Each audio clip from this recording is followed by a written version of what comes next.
Welcome everyone to another episode of Chat, Grapple and Cheap Pops podcast. This is episode 32. I'm Chris Dredd. I'm here with my main homeboy, JB. What's going on, brother? What is going on indeed? It's been a hell of a week in wrestling, or even a hell of a night in wrestling. This is Monday for those that are listening. Welcome, friends, family, haters, lovers, whatever you want to call yourselves. We are here. Trolls. Back. Yeah, trolls. Shrek motherfuckers. Whatever. Like, it's all good. We're here. We're back again with another show. We thank you for all sticking around, for listening, for shooting messages when we don't record straight away. Shout out to Bishop checking in on us, just hoping that we're all right. We are blessed. There's nothing wrong with us. We're just fucking, life's a bit mad at the minute. Like, lots of shit busy. To top it off, we're in the middle of a heat wave. And we are in the middle of a heat wave. It's fucking, tasty hot, man. Nice. Grim. I love it, man. That's the thing. I got that Greek blood in me, bruv. I'm right. Like, even my missus yesterday, she was struggling. I'm like, man, shut the fuck up, man. Don't be making this heat go away. Well, for those that know, I'm a big lad, and heat and big fellas don't go well. It's sweat city. I never like the heat. I've never enjoyed it. I'm a snowy kind of guy. I suppose even me, man, I'm sweating up. My 5 head's glistening like a motherfucker before Max gets in and says anything about my fucking 5 head. Shout out to Max, not the Hulk Hogan. What's going on, Max? Few things before we get started. We did say that we're going to be doing this uncensored show, and that is what we're covering today. But before we get to it, like and subscribe. Damn you. Like, subscribe. Do you know what I mean? Hit us up if you're watching this on the video. You're watching us on YouTube, Chat, Grapple and Cheap Pops podcast on YouTube, at Chat, Grapple Pops on Twitter and on Instagram. JB's hitting that up all the motherfucking time, Shamon. You can catch us on every single podcast platform available. And if you want, we will even, send you a fucking voicemail message. You know what I mean? Slap the bell. Slap that bell. Slap it. Not too hard because it is a bit hot and it's a bit chafing. You know what I mean? Exactly. It is very hot. So I'm not going to make Chris go through every podcast medium that we're on. You should know by now. And if you're new and you don't know, find us. Just Google Chat, Grapple and Cheap Pops. Get the link tree on Instagram at Chat, Grapple Pops. You can't miss it. Yes. Right on the middle of the profile page of the, whatever page you call it. Sadly, we lost Paul Orndorff, Mr. Wonderful. Man, I had a little look back at some of the stuff he did with Hogan in the late 80s. Sweet Jesus, that man was over. That's a bad hero. He really helped Hogan get over, man. Like, he was integral in that kind of thing, and even I still remember, I watched through WCW when the Horseman kind of pile drived him on the outside of the concrete and everything, and he was in real agony with his injuries and that at that time. But he was a legit bad man as well, wasn't he? A legit bad man, for those that don't or may not have heard the odd story here and there. Something about beating someone up in flip-flops in a shower. Legit tough guy, man. No. He main evented WrestleMania 1, for Christ's sake. I mean, he was part of that whole celebrity crazed sort of wrestling time in the 80s. And it's a shame when we lose another one.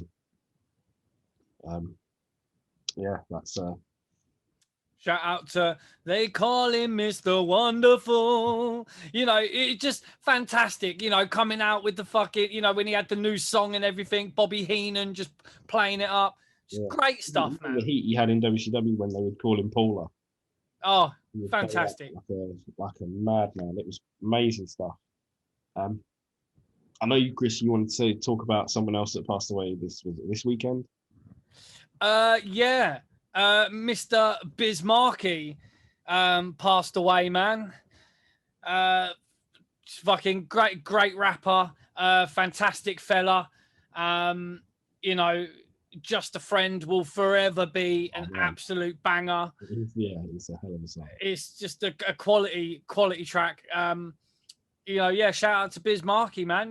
Not necessarily that old either, really. If you haven't heard Just a Friend, not the Mario version from like 2000, go back to the early 90s and listen to Biz Markie's version. Fucking watch the video, yeah, man. Yeah, it's hilarious. Amazing. You know what I mean? Yes, yeah. Great stuff. Yeah, shout out to Biz Markie, rest in peace.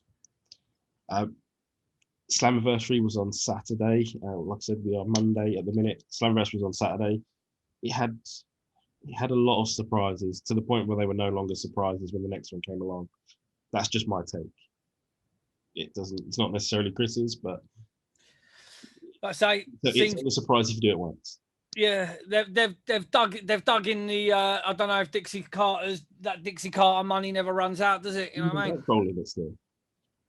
It's still Dixie bankrolling it. I don't know, man. I think she must be like majority shareholder or something, but it's owned by some media company. But don't worry, Kenny retained, so all is right with the world.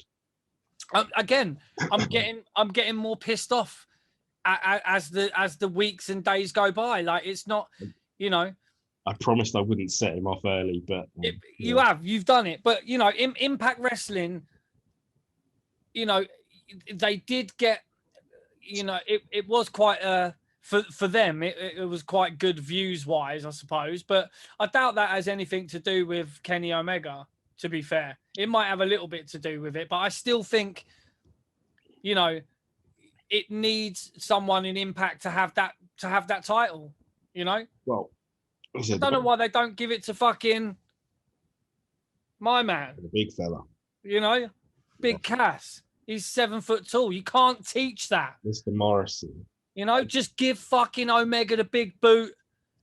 To be fair, I actually thought Callahan would beat Omega. I thought if anyone was going to do it, it would be Sammy. Yeah, yes and no. I mean, I didn't feel that Callahan had the had the chops for it. And he's old now as well. I don't think Impact thought he had the chops for it either. I thought it would just be a wild main event, and it was. And then they brought out Jay White. I'm a big Jay White fan, but who else is? If you're not watching New Japan, you don't know who the fuck this guy is. That's right, man. Yeah. And I'm not a huge New Japan watcher, but if it's on my TV and it's available and I can watch it, then I'm going to watch it. But bringing him out and, saying, oh, the Impact Zone went crazy. There was like 50 people in there. And they all knew who he was because they all probably were told who he was or were told he was coming. It didn't look like it was full of fans. But this is the camera cut to Sean Ross fucking Sapp, for Christ's sake. That's not a fan, that's a douche. Yeah. Well, again, they're trying to appeal to this small demographic of even smaller than the one in Jacksonville. You know what I'm saying? And that's tiny, And then we had Money in the Bank, a show which blew Slammiversary out of the water. I'm not saying it's the greatest show ever, but it's one of the best shows that we've had in nearly 2 years, purely because it had fans there, it had real interaction, and it had some cracking matches, including ladder matches, both ones. And we had a real surprise. Can I do it? Yeah, do it.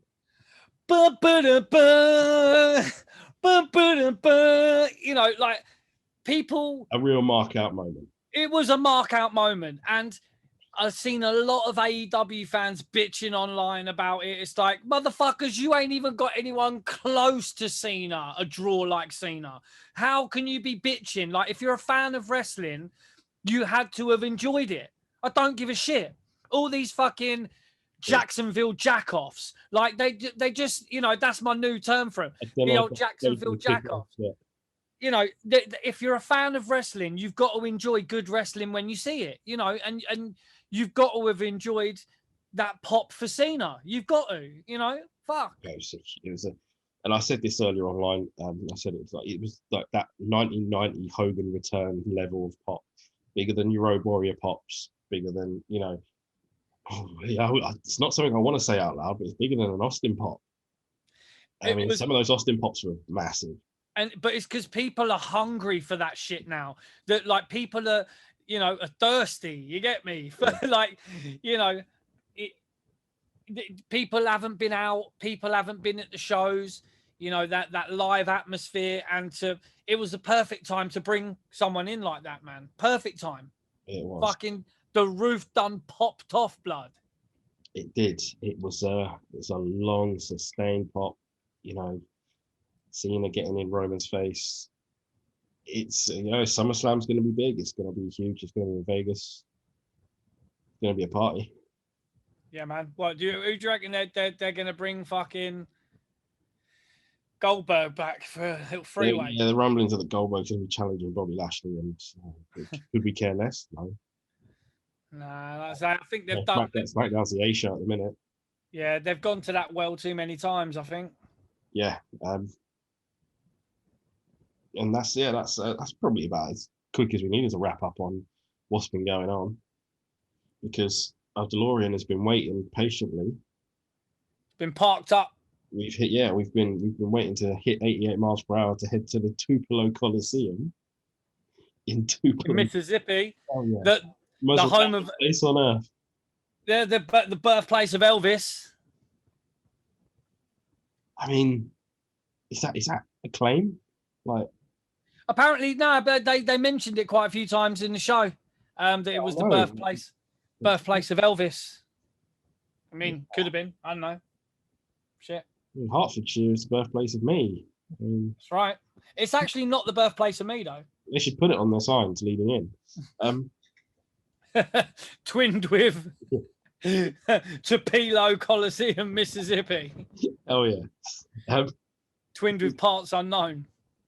Parts unknown. It's if I ever find it. We are going to WCW Uncensored. It's 1996. It's the 24th of March. 9,000 in attendance and 250,000 pay-per-view buys. Not a bad number at all. A good number for this. I mean, it's a main event for the absolute ages. Before we get to the whole show, there was there weren't dark matches. I think they were taped for main event or something like that. Whatever WCW had Saturday night or something like that. They had the matches on beforehand. Mr. JL or JL, whatever you want to call him, Jerry Lynn beat Dean Malenko in a huge upset. They did talk about that on the show. Jim Duggan beat Big Bubba. Dick Slater blasted out Alex Wright in about a minute, which doesn't sound right. And the Steiners and the Nasty Boys went to some sort of double DQ. And then, we get we're here to see the Alliance to end Hulkamania. Fuck. Mate. Give me strength. This is fucking, this is painful, bro. Like, it's pretty hard to sit through this event. Like, it took me 2 sittings to finish. Yeah, you know what I mean? You have to prepare yourself. One of the matches is just way too long, way too long. One of them was way too short. And some of them were just hot garbage. Some of them were just piles of doo-doo. Yeah. I mean, let's get to it. This is a show that starts off okay and then just gradually gets worse. I will say that. Tony Schiavone, Dusty Rhodes, and Bobby Heenan welcome us. Bobby's wearing a leather jacket for some reason. Yeah. And he says, why are you wearing I ask him, why are you wearing a leather jacket for? And he's like, yeah, because it might get messy or it might get dirty and then I could just wipe it clean. I'm not wearing one of my expensive jackets or whatever. It's like, what the fuck, man? You're not going to some bondage party. And straight out the gate, US title's up for grabs. It's Conan defending his title against Eddie Guerrero. And it's the only title match on the show.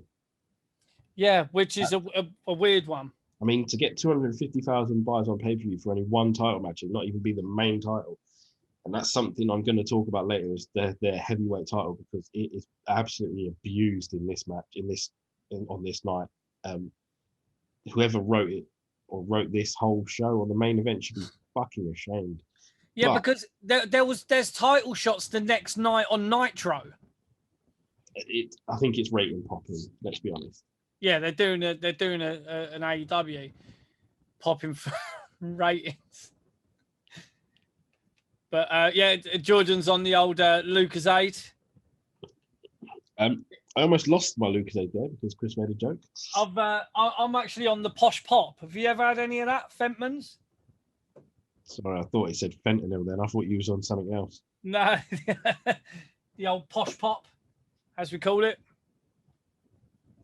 I've never had it, but it's like banging, bro. Yeah, there you go. All the joy of a Coca-Cola, less of the bad shit, kind of botanical extracts and all that kind of shit. You know what I mean? Oh, yeah. Trying to be healthy and shit. Special herbs, right? I do, yeah. Well, Danua, red gin. All right. Special herbs. And I'm guessing it's more expensive than Coca-Cola too. Yeah, it was on special though, so I got it a couple of quid. Comes in a big glass bottle as well, so can't complain. Anywho, let's get to this US title match. We veered off on drinks for some reason. Yeah, man. This match didn't click completely. I don't know why. I do know why. I blame Conan. You blame. It's just too easy. It's random. There's an early figure four from Eddie Guerrero. It is a weird match. The world champion, Ric Flair, would be asking later, or should be asking later on, why the fuck are you using that as a throwaway? That's my finish. Yeah. Like, I don't know. It's a very strange one to use in like minute 2 of a match. It's weird because Bobby Heenan says something about a figure four later on. Putting a figure four on a dog, it'll be a figure 8 because they've got 4 legs. It's fucking weird. I think they were on something a little bit uncensored during this show. Mate, I love that commentary team of Dusty, Tony, and Bobby. They're just, the way they worked off of each other was great. There's moments when they're talking. Well, we'll get to it. Do you know what I mean? But some of the stuff that comes out is pure gold. It was getting me through the show. Conan takes charge, but with some quite sloppy chain wrestling. I had it here. Some weird, like some slow pinning combos. Didn't work. I didn't like it.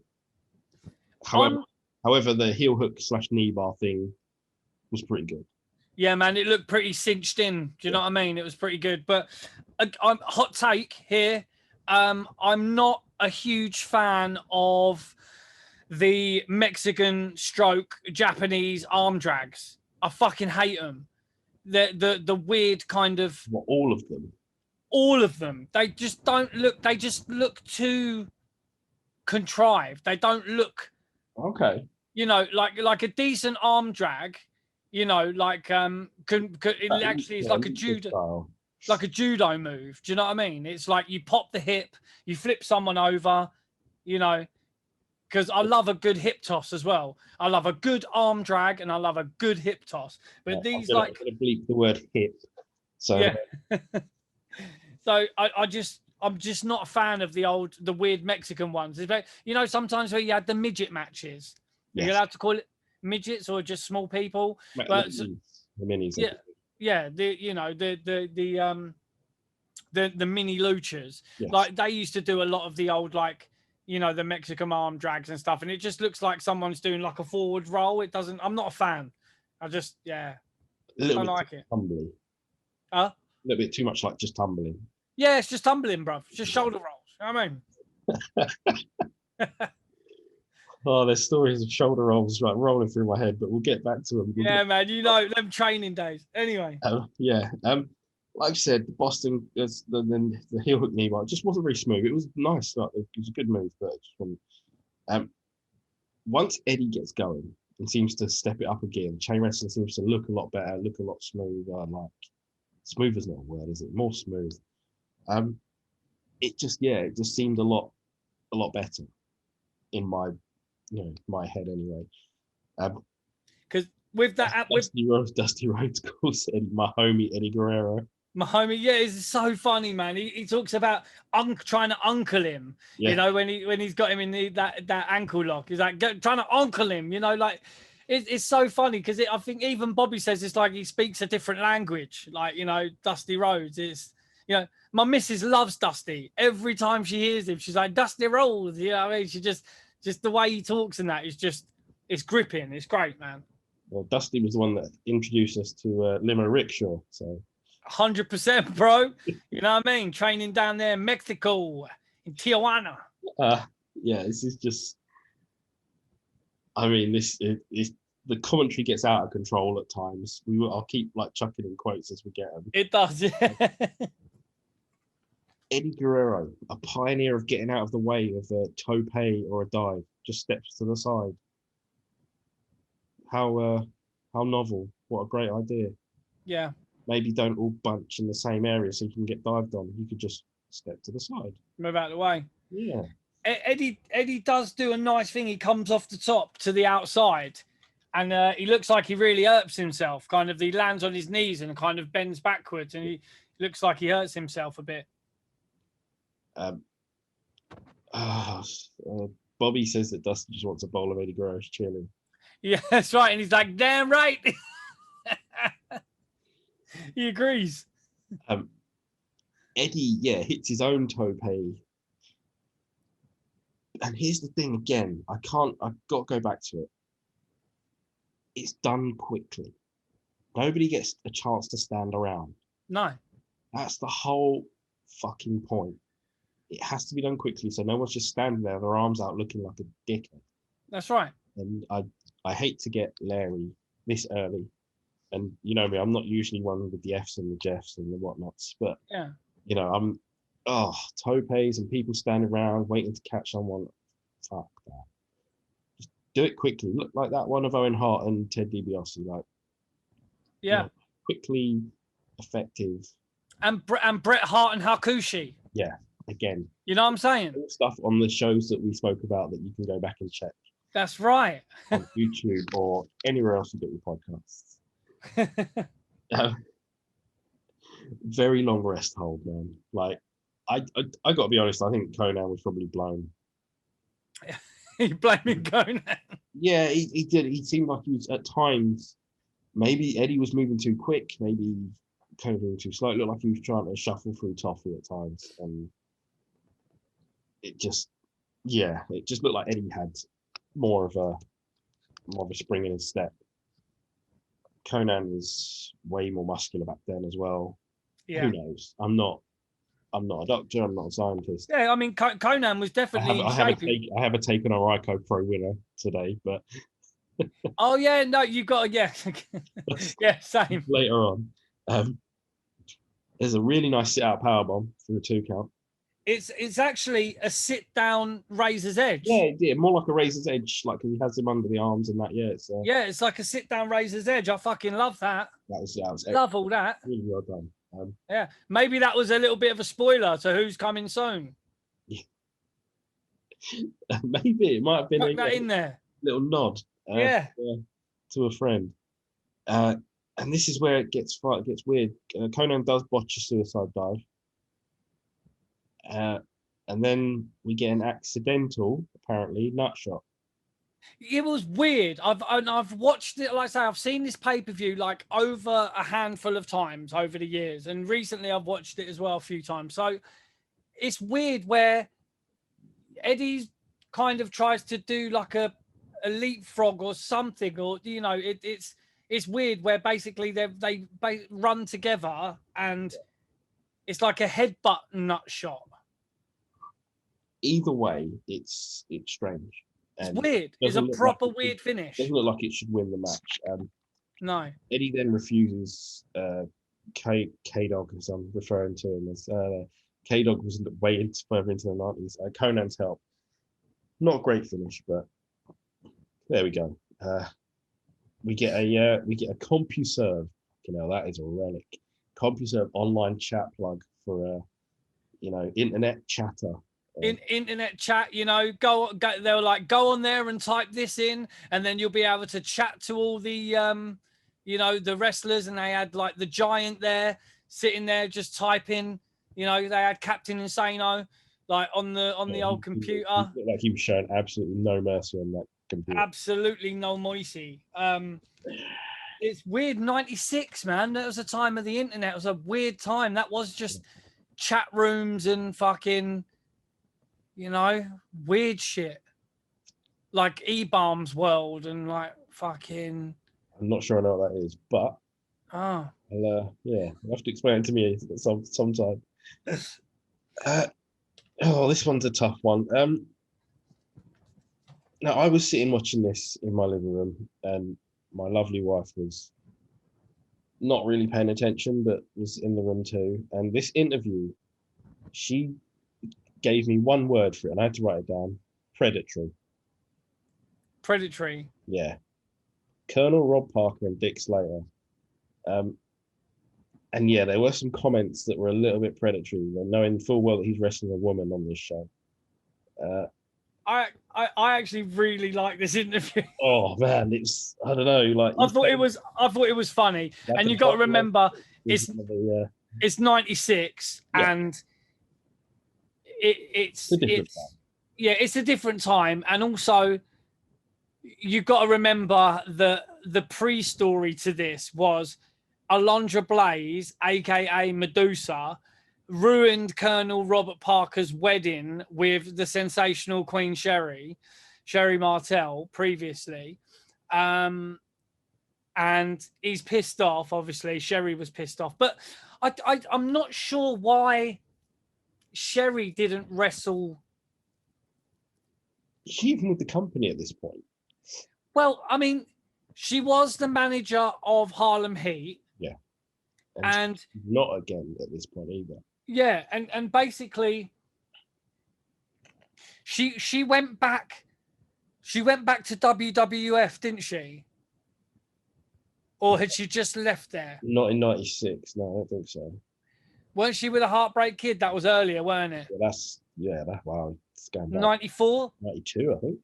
Was it? Yeah, that was his first manager, like WrestleMania 8 stuff. Oh no, you're right. Yeah, it was way earlier. Yeah, because she.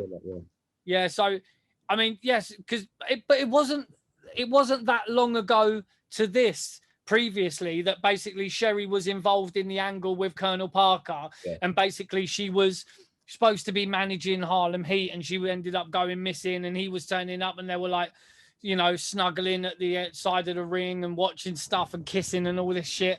And then Medusa turns up and ruins the wedding. Well, actually, because they were in Las Vegas or something, weren't they? And they were supposed to.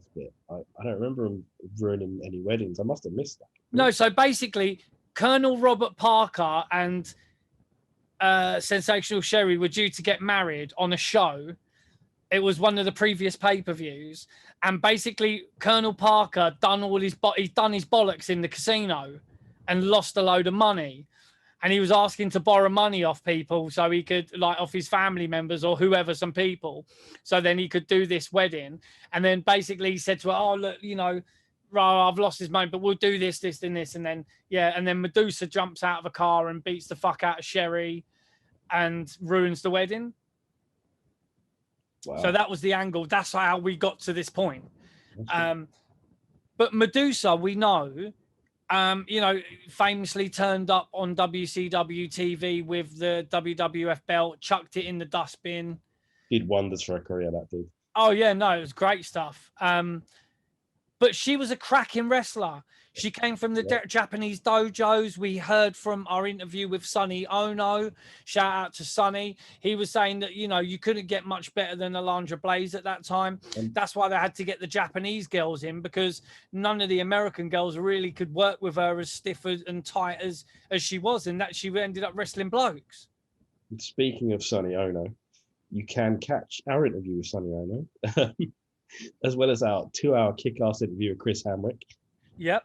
Our chats with Duke the Dr. Drosy, Santino Morella, you know, those ridiculous and different conversations we had with all those guys on YouTube.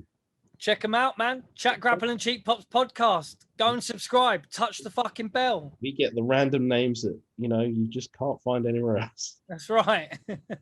But that Sonny interview was great. And he really went in about, because, obviously he was the manager of the Japanese lasses.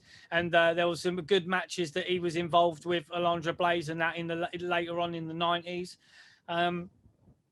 So, she's a competent worker, really good wrestler. And she's wrestling Colonel Robert Parker. It was a weird promo with, Dick Slater. Gene trying not to laugh. He was creasing up. Yes. I felt sorry for Gene that he didn't get a decent interview with Ric Flair and his ladies in this one. But yeah, there was no rubs from woman in this one for him, bless him. Today. Yeah. Maybe he went to the party at Space Mountain later. Oh, that sounds like a ripping good time. Damn Skippy. Next up, it is the Battle of the Stereotypes. Lord Steve with his butler Jeeves. Fucking name's Jeeves. Jeeves. It's like Jeeves and Wooster, you know what I mean? Back in them days, Jeeves and Wooster was on TV. Yeah, and was this the time where you had Ask Jeeves? I don't know, was Ask Jeeves around at this point, 96? Not sure. Who else was? Who was his other manager to begin with? He had someone else, didn't he? It was Dundee. It was Sir William. Yeah, Sir William. But it was Dundee. It was Sir William. Yeah. Yeah. No. Now he's got Jeeves, the butler. Because he had the stable of the Blue Bloods, didn't he? So it was Robert Eaton. Robert Eaton. Yeah, that's what it was, wasn't it? Robert Eaton and Dave Taylor. How can we British up? Southern Bobby Eaton, call him Robert. Oh, yeah, it's like that was stolen from Bobby Heenan though. When he says Lord Robert of Heenan, Lord Brain, Sir Robert of Heenan, when he's in the Royal Albert Hall for the WWF at Royal Albert Hall, he's like, he's with Gorilla. So that was. We need to. Yeah, what a cracking show. He goes, no, I'm not Bobby. Fuck, I'm not Bobby. I'm Lord Brain, Sir Robert of Heenan. That's how you do it. So Lord Stephen Regal taking on the Belfast Bruiser Fit Finlay, and it's 96 and the mullet is still alive and kicking here. Bro, it's mad because I've got my VHS collection is extensive, right? It is fucking crazy. And I've got a couple of British wrestling videos from the late 80s, late 70s, early 80s, mid 80s, late 80s coming through. I've got quite a few. And there was like a super show that they did. And Fit Finlay was on this super show. And it went at Butlins, was it? It was, where was it? I think it might have been in London somewhere, right? But the mullet was strong then, right? And Fit Finlay looks exactly, there's another British guy, a very famous British guy on this show as well. That people in America probably don't really realize how famous he was in the UK. He is a fucking superstar. Absolute superstar. Yeah, we will get to him. Yeah. This mullet, it's very much business in the front and party at the back. Oh, it's beautiful, and Fit Finlay was an absolute superstar in the UK as well, wrestling wise. Yeah. These two guys would have wrestled on World of Sport. They would have wrestled in the holiday camps. They would have wrestled at the country shows. They would have wrestled all around the UK. Well, and you can tell here. Beautiful match, and yeah. So this video, it's like a Mick McManus super show, and Fit Finlay's on it, and he looks exactly the same as he did early 80s, and this is 96, so the mullet is still hasn't moved. I've got a few words here in my notes, like it's brutal, it's stiff as fuck, and one of the first words to come out of Lord Stephen Regal's mouth is bloody swine, and that's good. Bloody swine. Yeah, it is absolute. We are hugely, well, I personally, I'll speak for myself, I am biased when it comes to this match, but I think that if anyone who likes a wrestling match, you will see just some fantastic wrestling moves, some great storytelling, some great chain wrestling. It seems like this is what they focused on. It is storytelling and chain wrestling. And you know, and it interchanged with some serious brawling. I mean, That's beautiful. Yeah. You know, someone gets busted open the hard way as well. Beautiful. Something that we don't see that often, a rare drop kick from Steven Regal. And it's a beauty. But we're missing just quickly that Fit Finlay, as he was coming to the ring, he gives Jeeves a quick slap round the face when he's coming into the ring. Yeah, he does. And then you've got Dusty calling him Chives, and he's like, Chives. He's like, what? And then Bobby goes, yeah, what's that when your thighs rub together? He's like, no, that's chafes. It's just the commentary team just go off on one sometimes. It's like we said, this is a brawl that just takes you back. Beautiful match. It goes back it goes back a few years. It goes back to some of those shows you might have seen, especially in the UK in the 80s, on ITV in the afternoon. Beautiful, mate. And there is something else that will take you back even better, like in the next match, but not even in the next match, but later on in the show. But I mean, yeah, this match is just so good. There's a hilarious low blow there's too many low blows on this show anyway, but this one is really funny. Oh, it's amazing. It's done, but it's done what the thing is, right? When you have, this is why, I don't know if it's a hot take, but it's my take. You could argue that on the mic, in the ring, Steven Regal is possibly one of the greatest of all time. I would argue.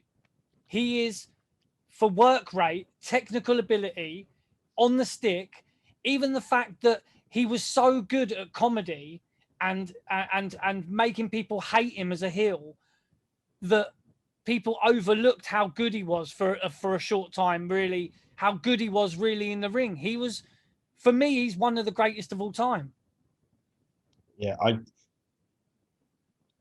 I mean, I'm not 100%. I couldn't say with certainty in my brain that he's the best of all time, but he is. Yeah, he's excellent. There's no. I just love watching him.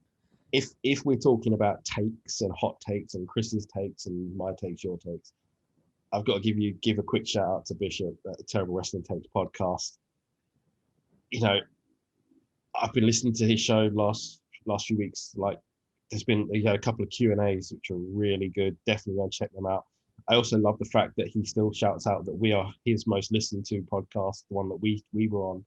So, you know, thank you very much for that. Boomage, big up Bishop. Wait, what do you think then, Bishop? Is it a terrible wrestling take for me to say that Lord Steven Regal is one of the greatest of all time? Because me personally, he is one of the greatest of all time. I don't think he's gonna go. I don't think he's gonna go with it. But yeah, there is Steven Regal's busted open hard way. Yep. On a punch. Yeah. And this is where I think the finish comes. This is why I think it comes. I think they just send them out and finish the match because WCW had a no blood policy. They didn't zoom in on it. They didn't zoom in on it at all. And I would have thought, I was hoping that they would zoom in on it because I think also maybe his eye was bleeding as well. It happened on a Nitro as well. Someone else I think it might have even been Regal again, but someone else gets busted open and they strict no blood policy on WCW shows on television around this time. I think it carried on, to be honest, for a long time. You've got when Regal does that nut shot, and it is a fucking fantastic nut shot. You've got them talking about the glutamus maximus. Yes. But you know, Bobby or Tony says glutamus maximus, and then you've got Dusty that just says ludima maxima. You know, great stuff. It is a poor finish to a really good match. Sir Robert, or I don't know, Sir Robert? Earl Robert. Earl. Huh? He was an Earl, wasn't he, Robert? Earl Robert, and it was Sir Dave Taylor, or yes. Squire Dave Taylor, I think. Earl and Squire come running in for the DQ. Yeah. And I mean, Dave Taylor did not lay the shots in. I mean, Eaton's going for it too, but Taylor's fucking going mad. I love Dave Taylor. And he is, I believe, possibly still working at WWE. think so. He was working there for, unless he's been let go, like, and we haven't seen it. But because also Nigel McGuinness was working at WWE for a long time. He possibly still there as well. Nigel is on commentary for NXT UK, I think. That's correct. Yeah, he's still there. You know, so these guys, like, honestly, you fucking, we are biased, yes, but British wrestling has produced some absolutely fantastic technical wrestling talents. You know, it's people like Dave Taylor and people like Nigel McGuinness. If anyone in America, female Money in the Bank winner from last night. Yes, well, you know, hell, this isn't going out tonight. This isn't going out. It's Monday. It's not going out. So, you know, Nikki Cross wins the Money in the Bank, the female Money in the Bank ladder match. She is now Miss Money in the Bank, and British wrestling, bro. We've produced, because we do have that history of wrestling in this country. It's not just, you know, we're following the Yanks. Like, a lot of stuff that is been brought into the American style wrestling comes from the British entertainment, but yet still very technical style. You know, and people like Nigel McGuinness. I mean, when we spoke to Chris Hamrick, when we did the interview, which you can find on Chat Grapple and Cheap Pots podcast on YouTube and wherever you find your podcasts, we were speaking to him about one PW, and a lot of them shows just had some absolutely fantastic people. I mean, we've actually got in the pipeline, we're not going to tell you who, but we have some absolute fucking cracking stuff lined up. We really do. Real bad. We've been working lots behind the scenes to get some really interesting guests. So everyday guests. Not yet everyday guests, no. And like I say, with the one PW, not talking about Nigel McGuinness and these people in British wrestling. I mean, he went to TNA for a little while, but Nigel McGuinness, I mean, there's a really good documentary about him as well, you know, because he should have been fucking world renowned, really, you know, what he could do in the ring. And he was on these one Pro W shows, and he was against he had a match against someone who was really hated, the Scottish guy. Grado? No, it was from back here. Look, you gotta love Grado. But yeah, it was just fantastic stuff. And when I watched that, because it was Doug Williams and Nigel McGuinness against the two Japanese guys for the IWGP titles on the one PW and that, like, fucking, that's at Doncaster, bro. You know, a real cracking match. You know, these guys, you know, Nigel McGuinness and Doug Williams is another British talent. Well, the other thing, you know, from this is, you know, we're not talking that long ago, it's a little while, but, you know, back when Doncaster and places like that up, you know, which we would consider up north, yeah, in the UK, had hell of a wrestling sort of talent pool, like area, like, of wrestling, like, quality. Absolutely. Well, you look at these one PW shows; they were absolutely ram jam with talent. You had like Jerry Lynn, you had the Blue Meanie, you had Doug Williams, you know, you had Japanese stars, you had Nigel McGuinness, you had Colt Cabana, you know, in Team Shag with the Pucker one. You know, you had, like, you know, it was literally, it was full of stars. You know, it was. What was it? Team Shag? Where are the slags? Yeah, Team Shag, where are the slags? You know, it was just, you know, you know, I love that shit, you know, and this is like late night, you know, 99, 2000, 2001, whatever. So we're talking a little while ago now, but, you know, you still watch those shows and they were just absolutely cracking. You know, people like, you know, the light, what is it that, you know, what you would call the cruiserweights. A lot of great stuff. You know, you got Spud when he was fucking tiny, you know? Well, he wasn't even a rock star, was he? No, he wasn't even a rock star. He was just Spud, you know? And he was just some little punk looking guy with like an Oasis haircut. Very, lots of Spike Dudley vibes. Yeah, man. It was, you know, and look at him now, you know? Didn't he do well? You know? Back on course here. So anyway, British wrestling, we fucking love it. This match is on Prime time American pay-per-view, WCW 1996, showcasing what British wrestling can do. And it's fucking, please guys, if you're American, look back and try and find some of this stuff, the 1PW stuff on YouTube. Try and find some old British wrestling where you can watch this kind of stuff, where you can watch Fit Finlay in the late 80s, you know, where you can watch Steven Regal when they were coming up in the business, you know, watch those matches. Great stuff. Mean Gene is with Jimmy Hart and the Giant. The gist of it, because this isn't, you know, the Giant's still not quite with his promos yet. He's No. going to smoke Loch Ness like bacon on a griddle. Yeah, he said, I could come out and say a little riddle. I'm going to smoke you like bacon on the griddle.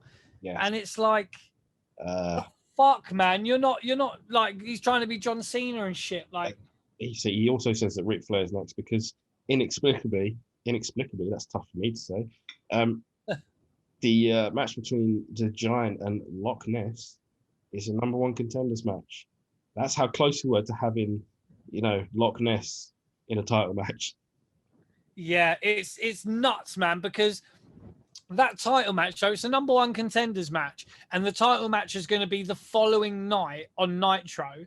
So the champion at this time is the Nature Boy, who will be in the main event. And he's in the main event of this fucking shit show.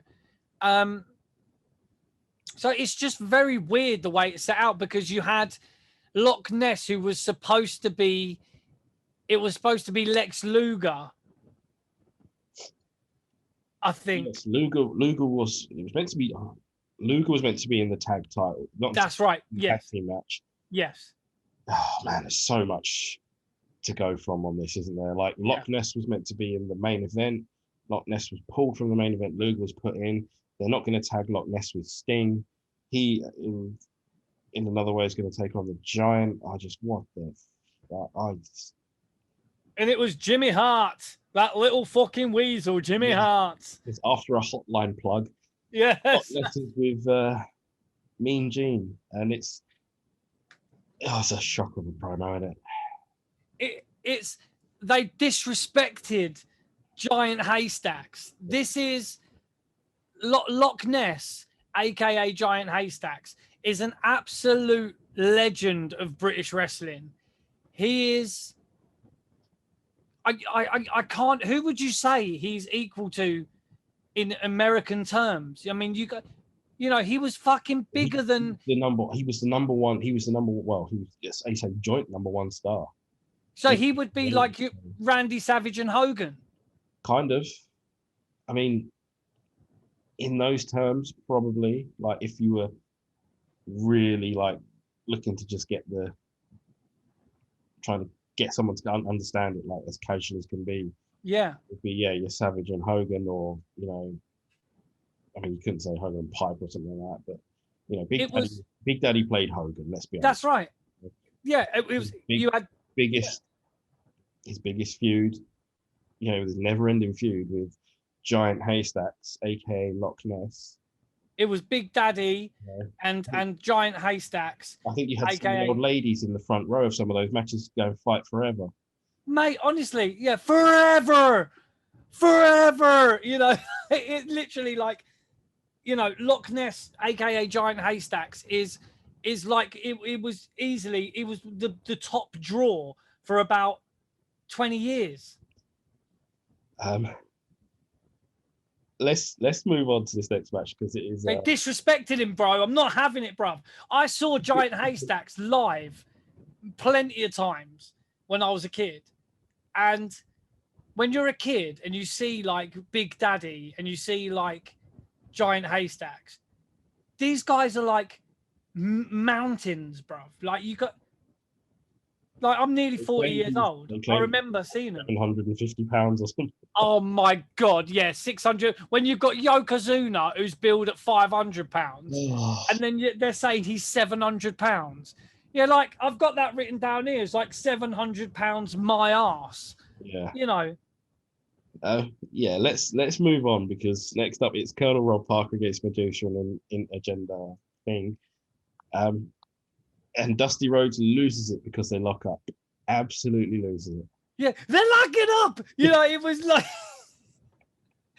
he's letting, what did he say? And he's letting her go. He's letting her go. Like it was just because he broke cleanly. he broke clean. Yeah, it's like they're losing their shit. Like Dusty's amazed in this match. Like there's so good. no other way to look at it because it's not a long match. It's just it's a throwaway. Colonel Rob gets reduced in an airplane spin, and the commentary So good in their minds. And he also she then turns that into a sunset flip, and she hits him with a body slam. Now, is Colonel Rob wearing padding in the front? Is he wearing what? Padding, like is he wearing something to make him look a bit more portly? In the belly? Yeah. Possibly. I did think that. I think it looks like he's wearing some sort of prosthetic gut. Yeah, maybe because he wanted to have that look of that, you know, the southern. I love it when he gets his hanky out as well. Yeah. Like he's just fucking this match. I've just got written down here like pure silliness. It is. But quite fun comedy. It's it's comedy with a bit of impressive sort of stuff from Medusa. I really enjoyed this match. It wasn't long, but it was. Yeah. She did botch a dive, but we'll move past it because she hits him with a German suplex, which is really good. It is broken up by Dick Slater, and then Rob Parker just sort of rolls onto her and gets the win. Yeah, he sandbags her a little bit on the fucking belly to back, but he does pop nice for her on the super. Extra weird bit of timber like in the front, which I don't know, like it just didn't look right. No, it was weird. I think he did have a prosthetic belly. Tony the Tiger / Lee Marshall is in the back. God rest his soul. With the Road Warriors. They call themselves the Chicago Big Bullies. Yeah, and they're talking about fucking brain stems and medulla oblongata and all that. And something tells me that this promo was brought to you by their preferred sponsor of choice. Yeah, we won't. Peruvian fish scale. We won't hit that just yet because that stuff actually comes out, I think, in the main event. Yeah. Nobody will beat them in a Chicago street fight. Yada yada yada. It's so like it's old, isn't it? Like yeah, it's an old promo in '96 and. I mean, this is where the show starts to lose its luster. It goes right downhill. There is a plug for Slamboree and Lethal Lottery. Yeah, that was always everybody's. From what I've heard, every wrestler's favorite night of the year was Lethal Lottery because they never actually knew who they were tagging up with. It was genuinely a lottery, and they would team up with the person they were like brought out with, and they would call it on the fly. And think, what the fuck are we doing? That's one way to fuck up a show, though, isn't it? Oh yeah. Why would you not script it? Fuck's sake! They build it as an I Quit match, but they've really got it wrong because basically, if DDP loses this match, he's leaving WCW or leaving wrestling. I mean, yeah, sure, okay. So it's not an I Quit match. It's DDP against. Yeah. I have to do it, don't I? Yeah. The man of 1,000 gimmicks. I think this is gimmick number 701. The Booty Man, Ed Leslie / Brutus Beefcake / what was that? The man from the Zodiac. Yeah, the Zodiac. / the Butcher / Disciple / fucking Elmo. I don't know. I fucking hated this gimmick. I hated his fucking dance. I hated it with a passion. I hated it. I'm sorry. One of the highlights of the match, because this match is so bad, I almost fell asleep. That's one of them, one of the points. But one of the highlights of this match is DDP calling a fan a fat pig.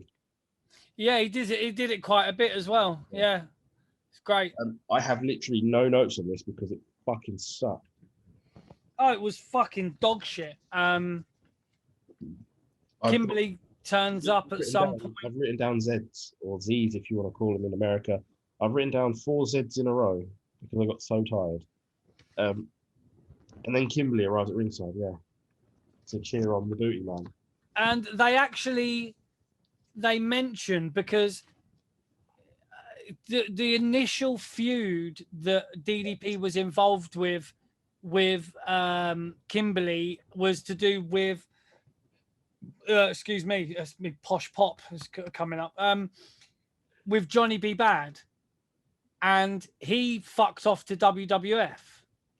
Well, they spin it and say he didn't want to be where the big boys played. I've got that. That's right. He couldn't handle where the big boys played. But at this time as well, Pillman had fucked off as well around this time. Yeah, well, they seem to. They ask about where Pillman is. Yeah. Before the main event, but because they talk about Johnny B. Bad. He couldn't hang where the big boys play, and Mark Mero went to WWF, and he was one of the first guaranteed contracts. So I think he did all right. Yeah, he done all right, mate. Yeah, but, you know. Yeah. You know, he looked like Little Richard.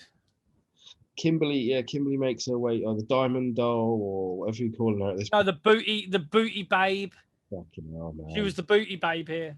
Yeah, she's Bobby's asking if she's wearing a feather duster. Yeah, it's a very weird skirt thing. It is, yeah. At one point, DDP just falls to the ground for no reason. I'm begging for it to end at this point.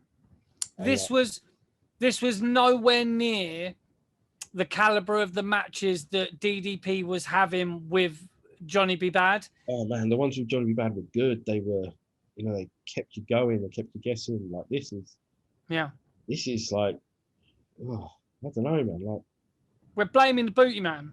Yeah, of course we are. He was the spy for Hogan. He was the spy for Hogan in the Dungeon of Doom. Yeah, fucking hell.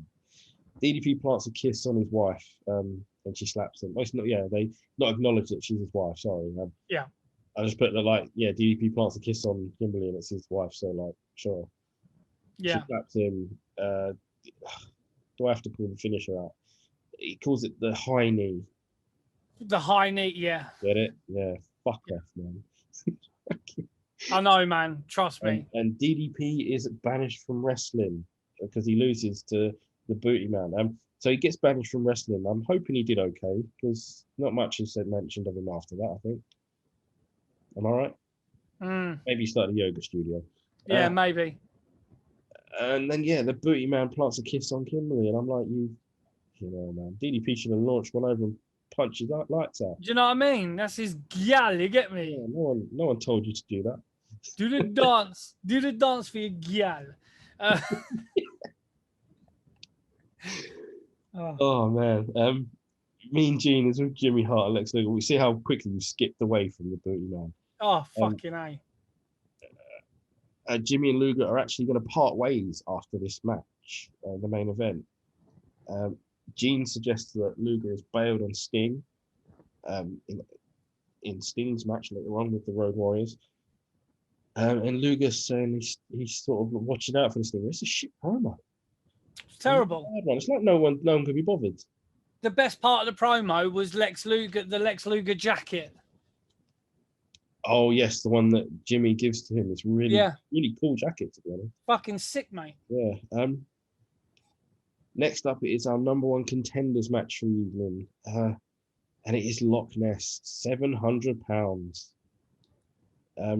Against the Giant, who's with Jimmy Hart. Couple of early Hurricane Ranas from Loch Ness. Sweet suicide dives, and then I tried to do it. No, it's the Giant does take a really sick bump in the corner. A fucking sick bump to the outside, dude. Really good. And the Giant is the one doing pretty much all the bumping here because Loch Ness is huge. He's big, but he's not 700 pounds, but he is big. And he's old here as well, man. I mean, Giant Haystacks was probably got to be in his mid-50s here, isn't he? Yeah, you got to wonder if he's not in his mid-50s at this point, or even close to it. But you know what? I'm gonna have to fucking quickly Google that because I want to know how old he was at this point. He does manage to hit a massive elbow on the Giant, but then goes to do it again and misses. So it's sort of like lost his momentum, and we get a kick and a leg drop, a boot and a leg drop for the Giant, and he wins it. And I remember, if I remember correctly, the Observer gave it 5 stars. Yeah, so of course he did. So he was born in 1946, and this is 1996. So he was 50 years old. Oh, okay, 50 is, you know. He died 2 years after this. That's the saddest thing of all. Like, so he died the age 52. He's from Camberwell in London. He was born. But yeah, it's it's a shame, man. He died 2 years after this, after being disrespected in WCW. Well, at least he could put in a 5-star match like this. It was terrible, bro. This match was. To be honest, I think the only reason they pinned him after the leg drop was because he couldn't get out. That's true. Probably right. Lee Marshall again is with Sting and Booker T this time. This is where it takes a little bit of a distasteful side. I agree. I didn't like this promo at all. I thought it was slightly racist and generic. A man of mixed race like myself, you know, I tend to let a lot of things I hear like this on, like I let it all slide, you know, because white too, you know, like. the thing is though, both, right? Yeah, no, but you know what I mean. We're fucking, you know, we understand that, you know, even now is 2021. I mean, let's not talk about the Euros too much, but you know, racism is still fucking rife. You know, it's England does have this kind of seedy underbelly of racism that is kind of just there bubbling, and it comes to the surface every now and again. But like you say, you know, we do let some stuff go when you think, you know, that was a bit distasteful or a bit thingy. But this was just really like weird. 1996, a scripted promo, likely a scripted promo for Booker T, where he's from the hood. He's an OG from the hood. Yep. Going to be owned like a neck bone. Yep. And ain't no thing but a fucking chicken wing. Yeah. Like, come on now. Yeah. And I'd love to know who had the fucking brains to script that. It sounds like Vince probably fucking. Yeah, well, it's not a Vince one. You know, like talking about John Cena, that infamous moment with Vince McMahon and John Cena. You know, I mean, and Booker T was involved in that as well, weren't he? Surely this has got to be at least Exhibit B or C in the lawsuit of racial discrimination in WCW. Yeah, it was terrible. Like, I've just got down here, just awful writing, generic black stereotypical sayings. Who wrote this shit? Exactly. Basically, that's where we went with it. Yeah, I think it's probably best we just move on from it and get to it was fucking awful. I mean, the street we've got so much fucking of this street fight. It's unreal. This is Road Warriors against Sting and Booker T. It's a Chicago street fight. They go after each other in the aisle. You know, we got Donnybrook, baby. And then we get to my personal favorite thing of the evening, the double screen. The fucking double screen. I knew you'd love this. I've got this written down. Yeah. I've got Jordan's favorite double screen action. These double screens and shit should come up with a warning saying this is going to be shit. Like, it's just, imagine like trying to watch that in standard definition in the 90s. Fucking. Yeah, I mean, I'll get over it though. This match was just, it just, it was fucking bollocks, bro. It was just too long. It was just, we've tried to be positive for most of this show, but this just, when I was watching this, I was just like, yeah, can we just stop this now, please? Can we just I've had enough now. LOD, Road Warriors, they look past it here and it's 1996. Like, we've still got to they still get into the attitude era somehow. you know, and they make it through that. We get LOD 2000 and all that shit. Like, it's bad. Yes, And bad. the fact that Hawk isn't selling a fucking thing is just pissing me off. And it's not just normal moves he's not selling. It's career ender moves. Yeah. But it's The commentary. strange. It's very strange to see on its polar opposites, because in the same sequence in this match, Animal sells a Harlem sidekick, you know, really well, whilst Hawk on the other side, you know, no sells the power driver. Like, Yeah. fuck off. He's no selling pole drivers on the outside. On the floor. He sold the punches he got from Too Cold Scorpio on that bus, so didn't he? Oh shit, son. Yes, yeah, wow. Yeah, because there was talk that racism was involved there, isn't it, as well? Yeah, it's not something we know for sure. So 100%. yeah. So we won't say shit. I gotta say, fair play to Randolph for trying to make Booker T look like an equal player in this match, because he is the lesser star at this time of the 4 participants. I think he did well, yeah. He did really well. Booker T looked like a star here. This is 90. Why it took them to 2000, wasn't it? They put the belt on him eventually. It's 4 years. Like, I think they fucked about and lost a fair bit of time with him. We get a really lousy crotch drop from Animal. It's like he just bounces onto it just looked sad and old. Like, I just didn't know what to make of it. We got half a spinneroonie. Yeah. A whole lot more nut shots. At one point, again, like, this is just watching too closely, trying to pick something out of it. I think Sting stiffs Hawk. I think he stiffs him on at least one punch or one forearm or elbow, because Hawk actually has to sell something. Yeah. I think that's probably why Sting did it, because he's just no selling all the time. I mean, he no sells, at least, to my knowledge, at least 2 pole drivers. And he doesn't just like a whole lot of Booker T punches and kicks. Yeah, it's just unbelievable no selling. It's terrible. And at one point it looks like Hawk is either blown up or knocked. And it wouldn't surprise me if someone just gave him a potato, just saying, "Look, you're in this match, mate." Yeah, it's a fucking street fight, you know. The slow motion. Probably pissed off again that ultimately they weren't going over. Maybe. Yeah, true. I mean, it's a screw finish to, like, you know, no end, but someone hit the slow motion button, because the match feels like it's gone on for at least 10 minutes too long.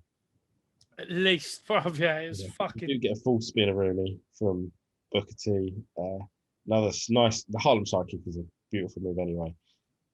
The structure to the match is fucking shocking. There's nothing to it.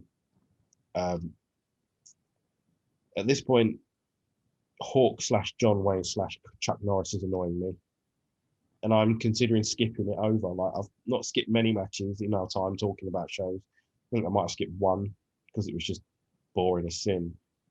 But at this point, Hawk's no selling is just annoying me. Mm-hmm. And Booker T then walks out. I'm doing the quotations because he walks out of the match and Animal follows him, and it's a trap. It's not sort of a trap, but not really, because he accidentally bumps Luger and Luger beats the shit out of him.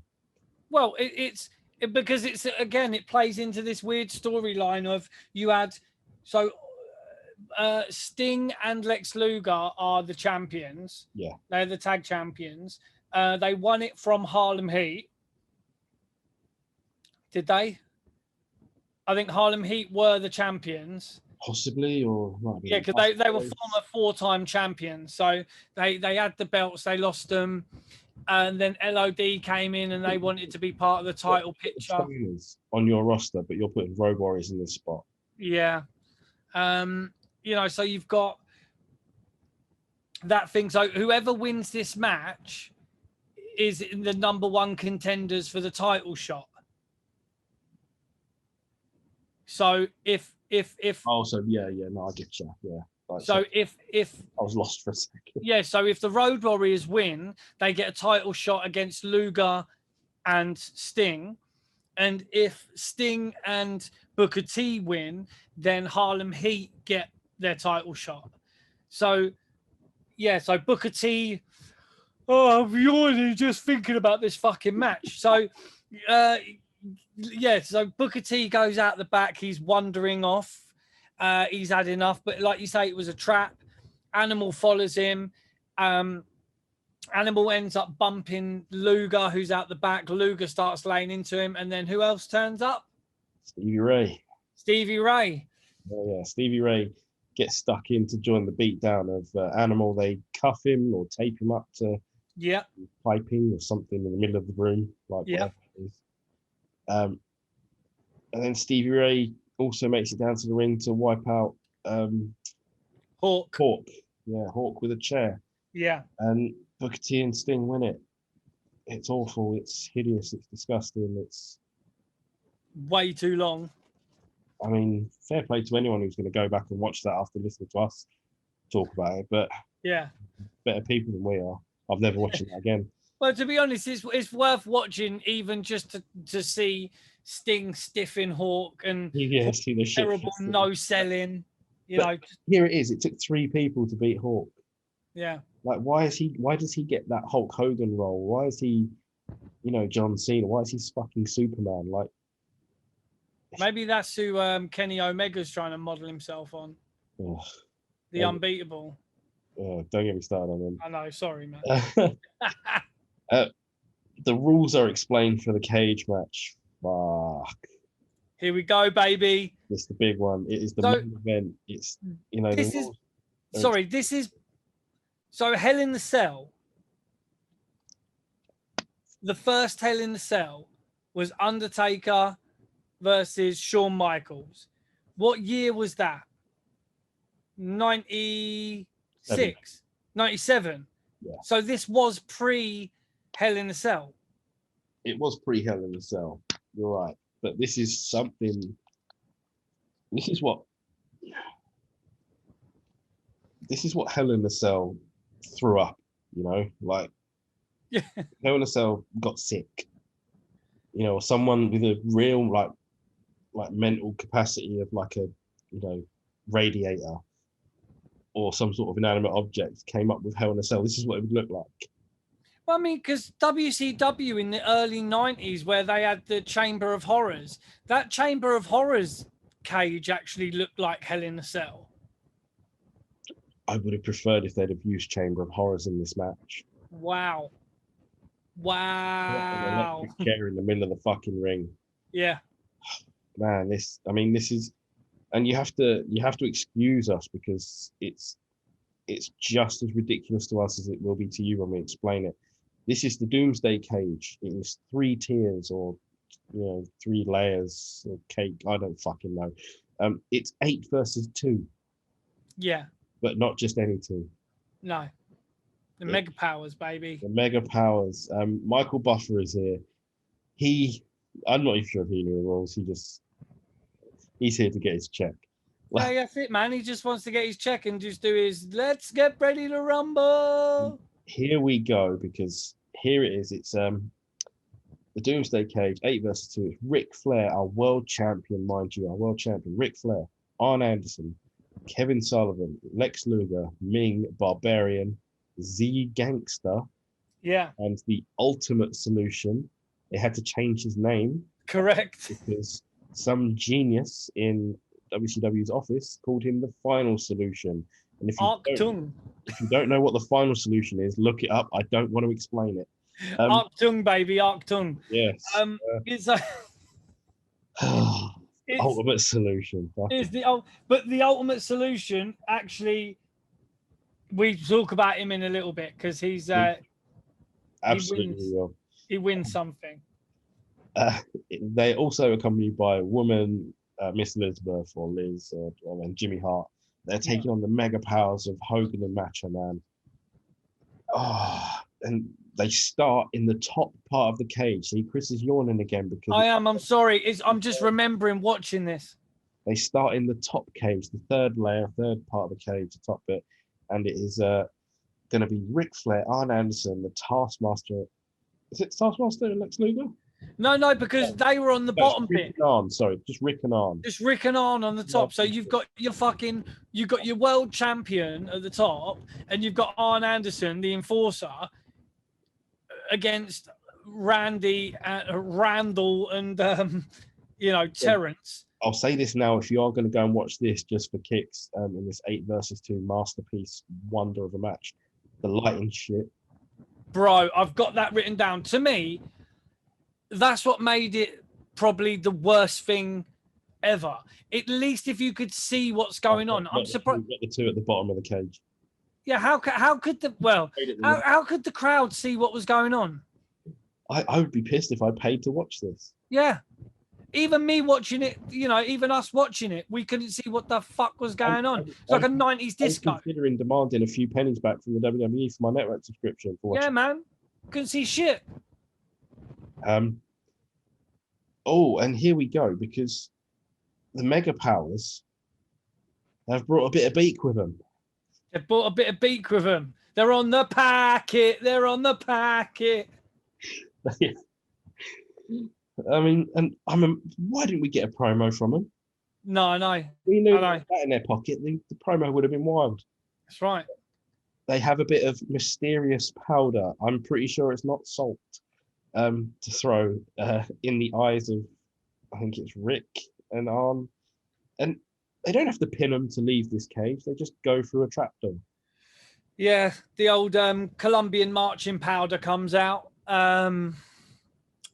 Thrown in faces. You don't have to pin anyone to get to the next part of the next cage or anything. It's just, we're going to leave now. Like, what's the fucking point? This part of the cage has Kevin Sullivan, Lex Luger, Ming and Barbarian in, and this part of the cage has a door as well in the middle. So to go out on like some little balcony thing. No, inside the cage. It was cordoned off. Yeah, so you got one half had Meng and Barbarian in it, and the other half, had Sullivan and Luger. Yeah. So at this point, Hogan decides to lock Meng and Barbarian out. He just locks them out. That's it, done. They're out of the match. I couldn't believe what I was seeing. Like, it's just, but they get out of this cage. The lighting's still shit. Hogan takes Kevin Sullivan to the main ring, because this ring was at the back of the entranceway. I should have mentioned this beforehand. This cage was not part of the main ring in the arena. It's just a little bit further back. It's where the entrance was. Yeah. Hogan takes Kevin Sullivan to that main ring. He starts bashing him there. At this point, Hogan is deciding to channel his inner Hawk and not sell a damn thing. I don't know. Did they like ask Hogan, "Oh, will you sell this for me?" And he just said, "That doesn't work for me, brother." Of course he did. This is prime wrestle crap. This is like your prime wrestle crap. This match, this whole event, really. But again, we give our opinions. Please go back and watch it. If you think these guys must be chatting shit, fucking, go and watch it. We dare you. Seem to be believed on some of this. Yeah. Hogan stopped selling. I have written here. I'd be embarrassed if I booked this and was watching it live. I'd be like, no, I've really fucked up. I should just quit. Fucking double screen it again. Couldn't believe my luck. You love it, mate. You was in. It's like I'm watching World War III all over again. Flashbacks. Yeah, I do. I get flashbacks from shit like this. And at this point, it's more like just a random tag team match between the Mega Powers and Kevin Sullivan and Lex Luger, which I'm pretty sure no one would pay to see. No one needs to see that. But never mind, because here comes the ultimate solution. Don't call him final. And Z Gangster, otherwise known as Zeus, otherwise known as Debo. I got a little something for you. Here we go. I've got a little something for you. So, Oh, no, it's bad. no holds barred with Z Gangster, aka Tiny Zeus. The late great Tiny Lister. Yeah. I bust your ass like Craig did. Knock your fucking ass straight. So, also an RIP for Mr. Lister. As you can see, this is the VHS of No Holds Barred. So you've got Zeus there because they have this face down in the middle of the ring and they're like, we've seen this before. You got Dusty, we've seen this face down before.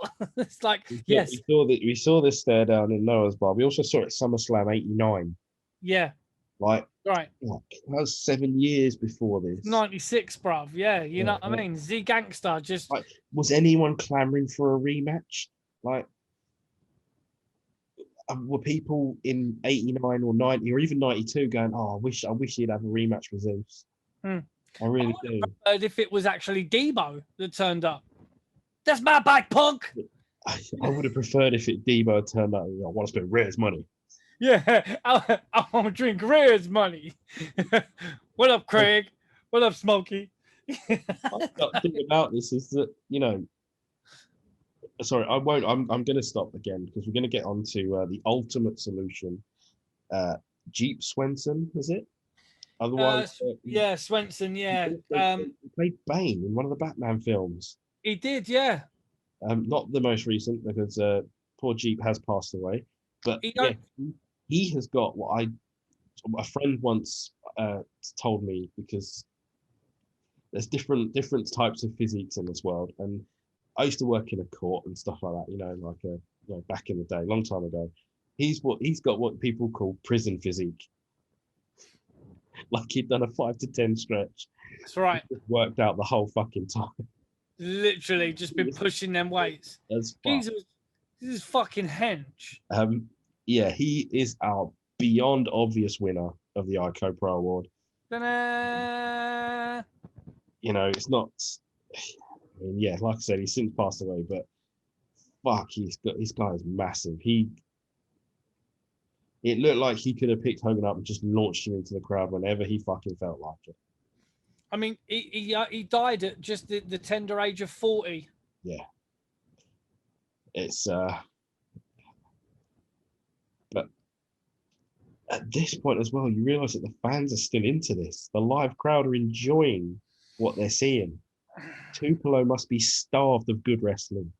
Oh, they must be, man. Or maybe they just, I don't know, but I mean, I'm glad they're enjoying it. That's all I'm going to say.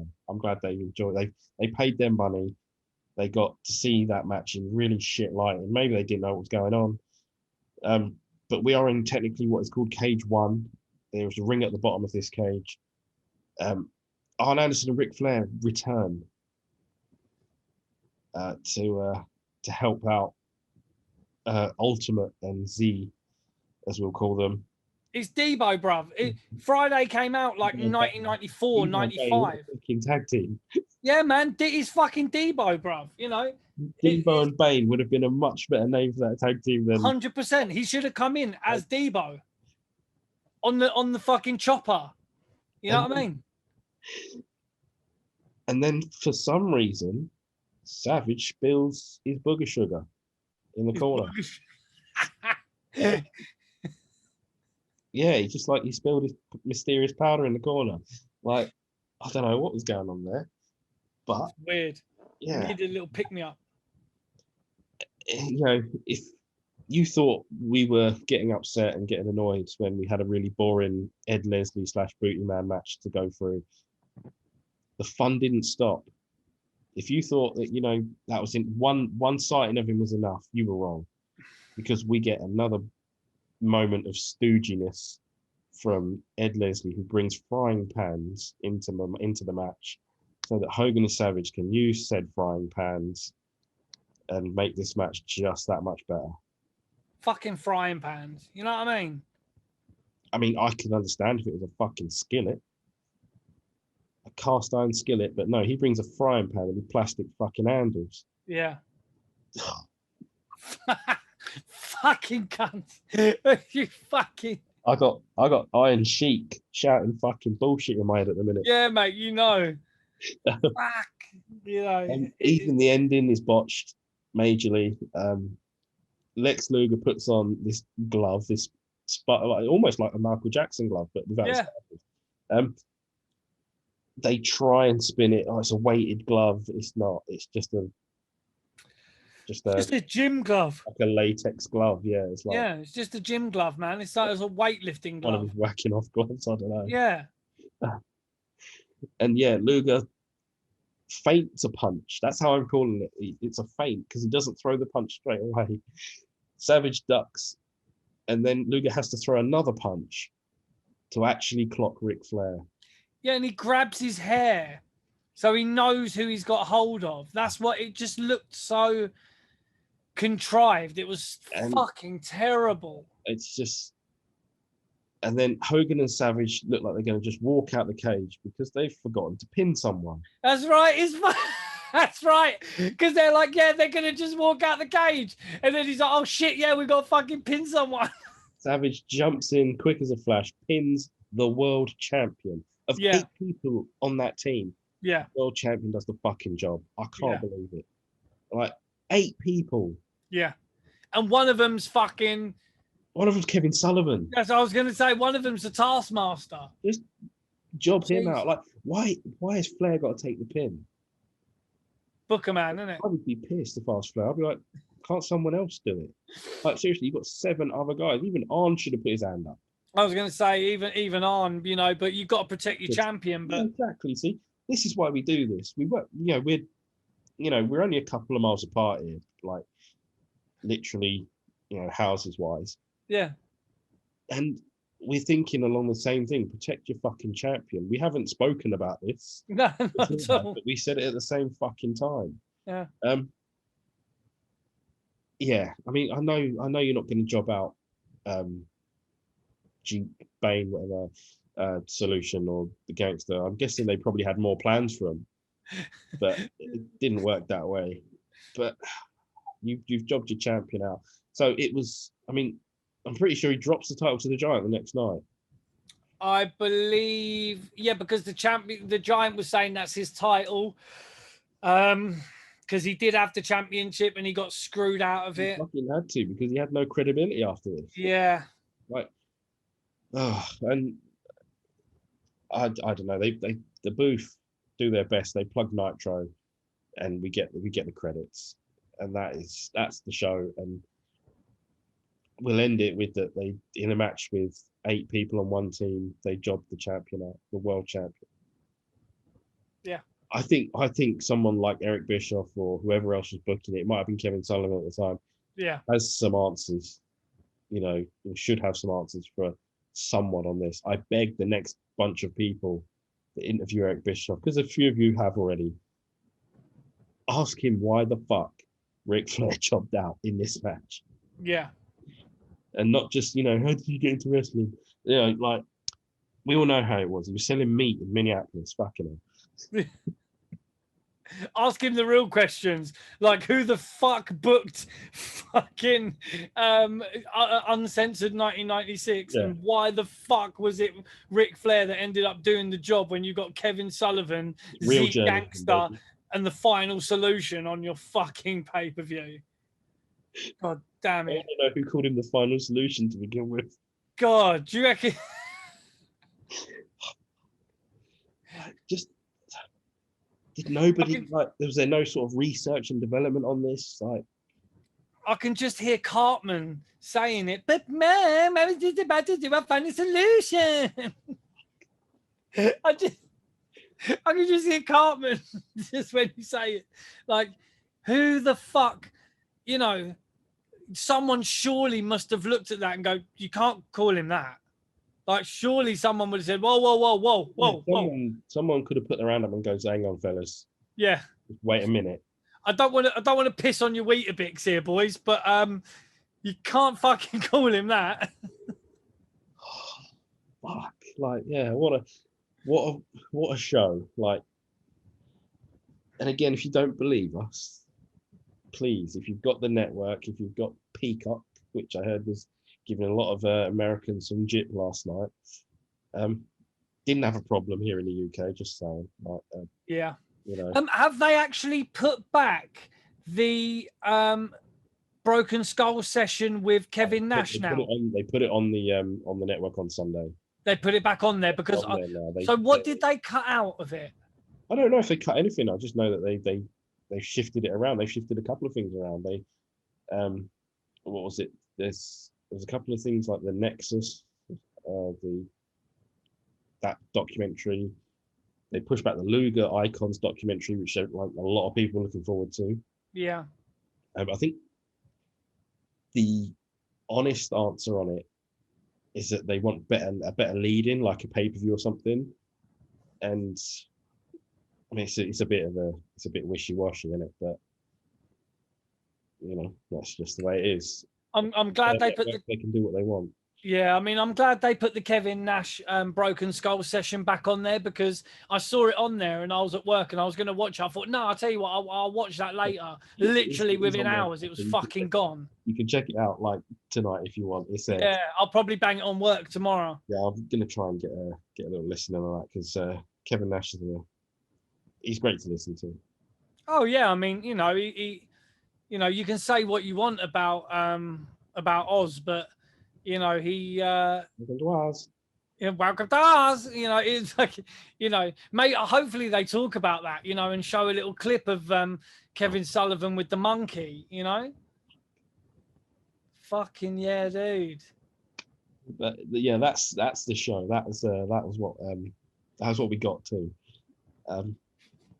We haven't decided. We have been working on plenty of other things in and around the show, which is why we don't always manage to hit our crossroads. You know, we don't tend to, you know, meet up exactly the right time. There are days where we can't do stuff, like, you know, Chris has very like busy schedule. My schedule slowed down because I'm off work for a little bit. Yeah, to be honest, it's mainly my fault recently why this ain't been, we've been a bit late on this show, because I'm literally like fucking... Like, our work schedules are so fucked when it comes to doing this. It's like, there is no set time. We couldn't put out an episode every Friday or every Tuesday if we wanted to. It's just not possible. So yeah. We do what we do, and we do it when we do it. It's just... Yeah. And to be honest, it makes it more fun when we do it like this. Yeah, man. I mean, fucking, you know, we'll keep doing it. We're not gonna stop. You know, we, like Jordan said, we don't really know what we're gonna do next, but we promise you, we have got some real fucking good stuff in the pipeline.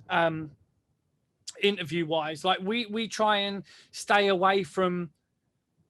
I mean, maybe slightly subconsciously, but slightly consciously, we try and stay away from people that, you know, the mainstream kind of shoot interview people. We kind of try, and that's why we don't do, you know, shoot interviews very often, because we always like to try and get people that are a bit special or different. You know, it's in our own sort of way. It's got to tick our boxes, and that's, you know, it's got to be the right person and the right stories.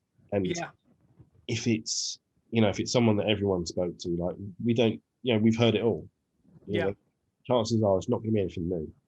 Yeah. And, you know, we like to be different. We like to be odd and strange and funny, and, you know, hopefully funny anyway. But that's the thing. We've got 3 or 4 in the pipeline that are penciled in for various times in the future. So potential worldies as well. Potential worldies. Absolute like fire sort of. Oh yeah. Yeah. Like, oh yeah. We've got fucking yeah. These guys. You know, we're fucking. Like I say, we don't want to give too much away, obviously, because in this game things can change. But you know, we have spoken to a good few individuals, and we've got them penciled in for various stages in the future. But a lot of these guys are busy as well, doing bits and bobs, and because they're, like I say, not on the main shoot interview circuit, they're doing their own thing. These guys that we're interviewing, you know, I'm really excited about all of these. You know, me and Jordan, we talk about this, and you know, when we're chatting about who we're chatting to and chatting with, you know, it's really exciting. We've got some real fucking crackers going forward. So we don't want to give too much away, but we really have got some good shit planned coming in the next month or so. So, yes. So with that, technically the UK is now free to move around and do whatever they want freely. Personally, I think we'll end up being locked down in about 3 or 4 weeks anyway, but that's my opinion. Yeah. I'm of the same. Wrestling circus is coming back to town. Yeah, I mean, we is there any shows locally that we can get to, do you reckon, in the next couple of weeks? Oh, I think that's something we'll have to look up. Yeah. I mean, we do have a theatre quite close to us that does have regular shows. Like walking distance close. That's how good. Yeah, like literally it's down the road from our houses. So I mean, and this place has had, you know, your Rhinos, your Cody Rhodeses, it's had some fucking, you know, it's had some MVPs.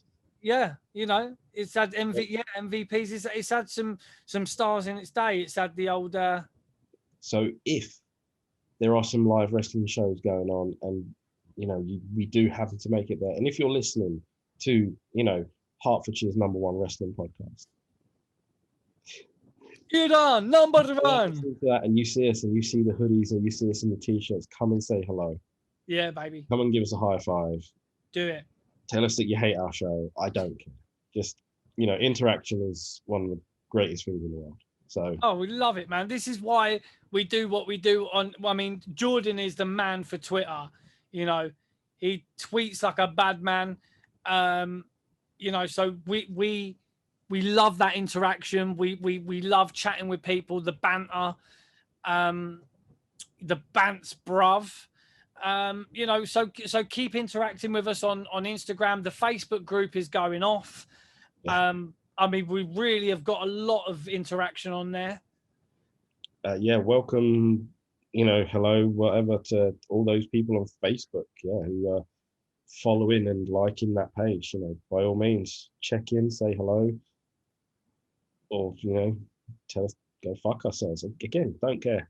Tell us we're a couple of fucking jabronis if you want. We'll tell you to go fuck yourself, but you know, call us a couple of jabronis. We don't care. We love it. Yeah, on it. Like it's all cool. It's all great. So we will be coming with another show fairly soon. I think, you know, we're going to try and probably bang another one out pretty quickly after this one. As we like to do, we don't like to do, you know, a WCW, then another WCW. So chances are there's going to be a WWF or Chris mentioned the Battle Royal at the Albert Hall, and my mind is just stuck on that. So we might have to have a little chat about that one. Bro, I'm happy to do that. You know, man's got the VHS, so you know me. I will happily watch the VHS. A vision at its finest. Yeah, mate. And yeah, I guess that's is that it for today? I think that's a wrap, baby. Yeah, that could be a wrap. Thank you for listening. Thank you for checking in. Remember to subscribe. Remember to like. Remember to do all of that shit that, you know, we hate talking about. To be honest, we're getting a bit sick of it. But you know, if we could get some income coming in from this, then we wouldn't have to work so much, and then we can fucking bang out a bit more regular content. We can do well. We can do it from one sofa instead of 2 computers. Who knows? That's right. Well, this is the thing. You know, we've sort of spoken about doing the show from one sofa, maybe with a green screen behind us where we can actually show some clips and stuff from the matches or whatever, you know, show some bits and bobs, as we like to say. So yeah, we're going forward. We'll see what happens, because at the minute we're still, they say it was Freedom Day today, but it's not really, I don't feel free. So we don't know what's going to happen going forward, but we'll fucking keep smiling, keep doing this, Absolutely. Keep making jokes, and we ain't going nowhere, baby. Chat, Grapple and Cheap Pops podcast. That's right. And we will see you very soon. Take care, everyone. I'm JB, Chris Dredd. Hit those buttons, slap our bells. You've got to love it. Peace. Boom.